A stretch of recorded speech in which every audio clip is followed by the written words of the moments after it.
कार्यक्रम में मुख्य अतिथि के रूप में विराजमान परमादरणीय सम्मानीय सैनिक कल्याण बोर्ड के चेयरमैन प्रेम सिंह जी बहादुर, कोटपुतली के हम सबके प्रेरणा स्रोत और हम सबको मार्गदर्शन देने वाले परमादरणीय सम्मानीय कोटपुतली के पूर्व विधायक सम्मानीय रामचंद्र जी रावत साहब, सीकर जिले के जिला प्रमुख दाताराम जी, मंच पर विराजमान शंकर लाल जी, माली राम जी, मोदी राम जी,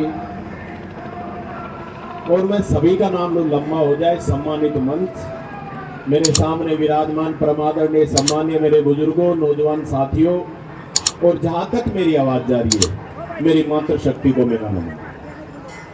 आज का जो कार्यक्रम आप लोगों के बीच हर वर्ष की भांति इस वर्ष भी बड़े धूमधाम के साथ आप सब लोगों की आस्था है, खासतौर से कोहाड़ा और उन 500 बस्तियों को मैं धन्यवाद अर्पित करना चाहता हूं कि कोटपुतली क्षेत्र का नाम आपने पूरे राजस्थान में नहीं पूरे हिंदुस्तान में जो काम करने का जो आपने इतना बड़ा ऐतिहासिक मेला भराने का कार्यक्रम किया। जब सुबह कोटपुतली से हम लोग निकले तो रोड के ऊपर जब चल रहे थे तो जिस प्रकार हम श्याम बाबा के रिंगस से जाते हैं, मेला भरता है, तो गाड़ी इस गति से निकलती है कि मानो 1 घंटे में 1 किलोमीटर भी तय नहीं कर पाती। उसी प्रकार से 11 बजे से चले हुए आपके बीच में 1-1:30 बजे के लगभग हम लोग पहुंचे। इतना जो हम सब में जो प्यार और सम्मान मिलता है, ये इसलिए कि आप जब भी आपके यहाँ कोई भी व्यक्ति आता है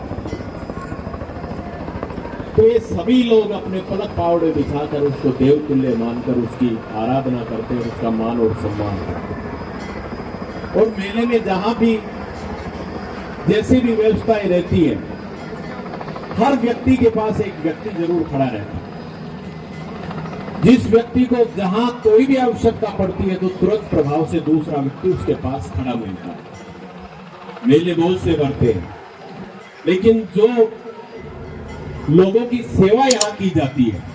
अभी जब मैं मंच पर पहुंचा और हम बैठे हुए थे तो मैंने अभी मजाक में कर दिया, वो आज हुक्का नहीं आई, इतनी देर में तो कली हाथ में पकड़ा दी। इससे बड़ी हमारे लिए सौभाग्य की बात नहीं हो सकती कि आप लोग किस मान और सम्मान के साथ ये मेला। अभी मेरे से पहले रह और दाताराम जी, कोई भी ये सामाजिक मजाकों के रूप में आप लोगों को हंसाने का, मनोरंजन करने का कार्यक्रम जो रखा है, ये थी तो मनोरंजन के लिए। एक बार हमारे बीच में बैठे प्रेम सिंह जी, इन्होंने दाताराम जी की मिसेज को और खास तौर से जो इसी कोटपुतली की धरती की जो बेटी है उसको जिला प्रमुख बना दिया सीकर जिले का। और मैडम आ गई सीकर के अंदर। मैडम का मतलब राजस्थान की मुख्यमंत्री वसुंधरा राजे सीकर के अंदर आ गई। प्रेम सिंह जी भी यहाँ बैठे हुए, ये कोई मजाक की बात नहीं है। नहीं, ये बैठे हुए कोई बात होगी तो बता देना क्या। और जब ये बात करने लगे तो मैडम ने कहा जिला प्रमुख कहाँ है, उसको बुलाओ। तो अभी को ना हम जिला प्रमुख को नाम लेते खट खड़ो हो गए, काम नहीं करके रहना।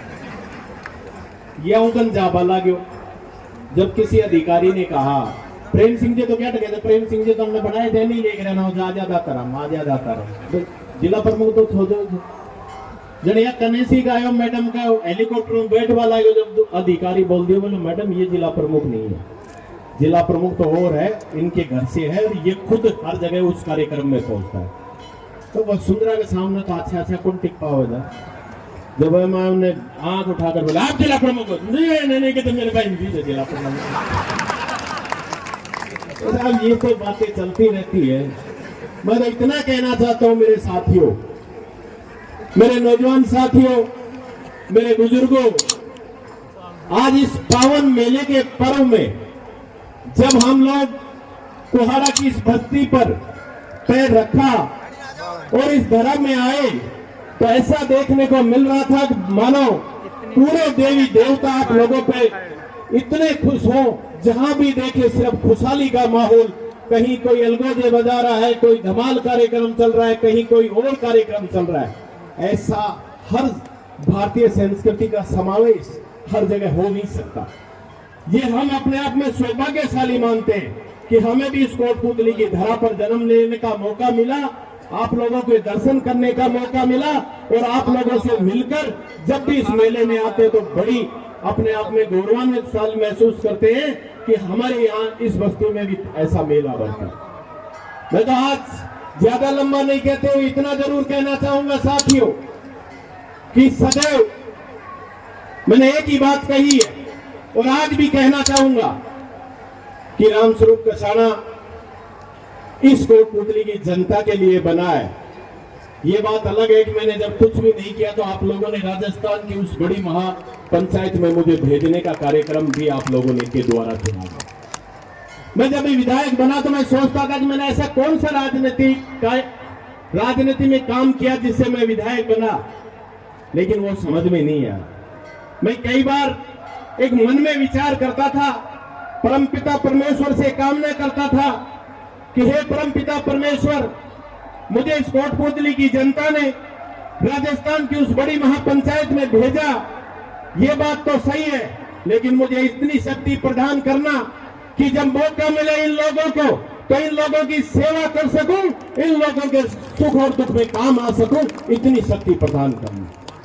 साथियों, आप लोगों के लिए लड़ाई लड़ने के लिए सदैव रामस्वरूप कसाना तैयार रहता है, और जब आप लोगों को मौका, मुझे भी मौका मिला, आप लोगों ने बात कही तो मुझे भी आज अपने आप में गौरवान्वित महसूस करता हूं कि मैंने भी समाज के लिए जब आप लोगों ने एक आवाज लगाई तो मैंने कहा कि रामस्वरूप कसाना की राजनीति किसी पार्टी की मोहताज नहीं है।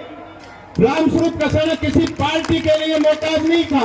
अगर रामस्वरूप कसाना की राजनीति किसी व्यक्ति से या किसी समाज से है तो ये मेरे सामने बैठे हुए मेरे बुजुर्गों से, नौजवानों से, इनसे है।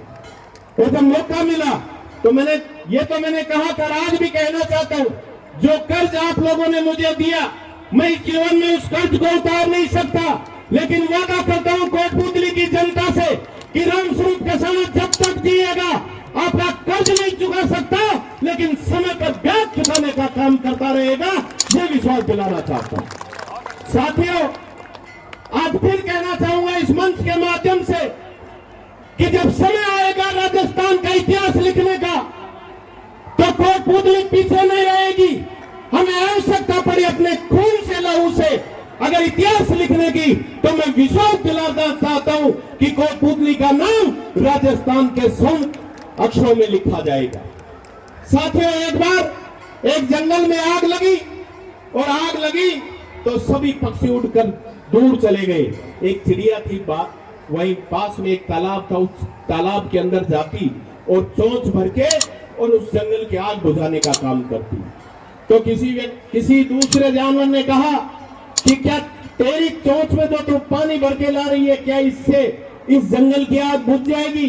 तब चिड़िया ने कहा, आज मैं आप लोगों के बीच में वही चिड़िया बनकर कहना चाहता हूं साथियों। उस चिड़िया ने कहा कि मुझे पता है कि जब मैं चोंच से पानी भर के ला रही हूं तो इस आग को मैं बुझा नहीं सकती, लेकिन जब कल इतिहास लिखा जाएगा और जब ये कहा जाएगा कि इस जंगल में जो पशु पक्षी रहा करते थे, जब ये जंगल जल रहा था तो छोड़ भाग गए, इसको बचाने का किसी ने काम नहीं किया, तब ये लिखा जाएगा कि एक चिड़िया थी जिसने चोंच से पानी ला कर इस जंगल को बचाने का काम किया। मैं भी विश्वास दिलाना चाहता हूं साथियों, मेरे नौजवान साथियों को, मेरे बुजुर्गों को, कि जब तक मैं जीवित हूं सदैव आप लोगों की सेवा के लिए तैयार रहूंगा और सदैव वो कार्य करूंगा जिससे आपके मान और सम्मान में वृद्धि हो। आप सबने जो मान सम्मान मुझे दिया है, मैं सदैव आपका ऋणी और आभारी रहूंगा। इन्हीं शब्दों के साथ बहुत बहुत धन्यवाद। जय जवान, जय किसान। राम राम साहब।